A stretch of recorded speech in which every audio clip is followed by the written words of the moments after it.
उनका तो जन्म भी महाराज जेल खाने में हुआ है, कैद खाने में हुआ है, और जन्म लेते ही माता पिता को छोड़ दिया, गोकुल पहुंच गए। गोकुल में भी मामा कंस ने पीछा नहीं छोड़ा, किसी ना किसी को भेजते रहते। तो महाराज गोकुल भी छोड़ दिया, गोकुल छोड़कर ब्रज आ गए, वृंदावन आ गए। और वृंदावन में आकर फिर से वृंदावन छोड़ना पड़ा ठाकुर जी को, ऐसे प्रेमियों को छोड़ के जाना पड़ा। यशोदा जैसी मैया को छोड़ना पड़ा, नंद बाबा जैसे बाबा को छोड़ना पड़ा, अपनी सखाओं को छोड़ना पड़ा, गोपियों को छोड़ना पड़ा, और राधा जी को भी छोड़ना पड़ा। और आज मथुरा में फिर से भगवान को मथुरा छोड़नी है, तो भगवान ने तो अपने जीवन में छोड़ा ही छोड़ा है। हमारा जीवन बहुत अच्छा है, हमें कुछ छोड़ना नहीं पड़ता।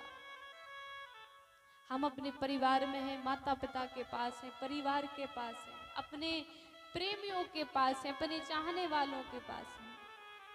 भगवान से पूछो, जीवन में सदैव परेशानी ही परेशानी आती रही।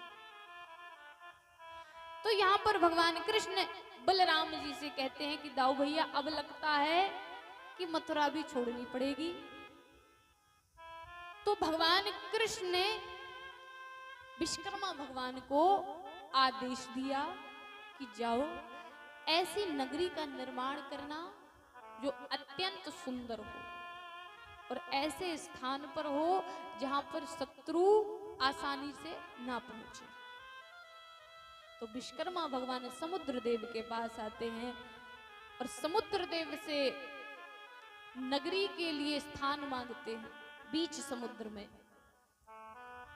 समुद्र देव कहते हैं कि स्थान तो दे देंगे, लेकिन भगवान की नगरी तब तक ही रहेगी जब तक भगवान रहेंगे। भगवान चले जाएंगे तो ये नगरी मुझ में ही समा जाएगी। कहा ठीक है। तो विश्वकर्मा भगवान ने समुद्र के बीचों बीच एक सुंदर नगरी का निर्माण किया, और वही नगरी द्वारिका के नाम से हम सब जानते हैं। द्वारिकापुरी का निर्माण हो गया, और यहाँ पर जरासंध 17वीं बार जब युद्ध करने आया तो भगवान युद्ध करते करते युद्ध के रण छोड़कर भाग गए। युद्ध का जो रण था उस रण को छोड़ा और भगवान प्रस्थान कर गए आगे को। तभी से उस स्थान का नाम पड़ गया रणछोड़ धाम। बहुत लोग जाते हैं रणछोड़ धाम। कौन कौन गया? कोई गया है यहाँ से रणछोड़ जी? कोई नहीं गो? बहुत सुंदर स्थान है, वहां पर बहुत प्राचीन मूर्तियां हैं, एक बार दर्शन करने चाहिए। हमारा तो यहाँ से वहां, वहां से यहाँ आना जाना लगा रहता है, तो हम दर्शन कर लेते हैं। तो उस स्थान का नाम पड़ा रणछोड़ धाम। बोलिए रणछोड़ धाम की जय हो। अब यहाँ पर भगवान आगे को भागते जा रहे हैं और एक गुफा में प्रवेश कर जाते हैं, और जरासंध तो यहीं रह गया। जरासंध का एक मित्र था कालिया वन। कालिया वन भगवान कृष्ण के पीछे पीछे चला जा रहा है, गुफा में प्रवेश कर गया, और उसी गुफा में मुचकुंद महाराज लेटे हुए थे। भगवान ने अपना पीतांबर मुचकुंद जी को ओढ़ाया और आगे बढ़ गए। और कालियावन जो है, इसने देखा कि कन्हैया वहां से भागकर यहाँ आ गया सोने को। देखो कितनी आराम से सो रहा है पीतांबर ओढ़ के। और कालियावन ने जैसे ही पीतांबरी हटाई तो मुचकुंद महाराज के नेत्र खुले और कालियावन वहीं पर भस्म हो गया।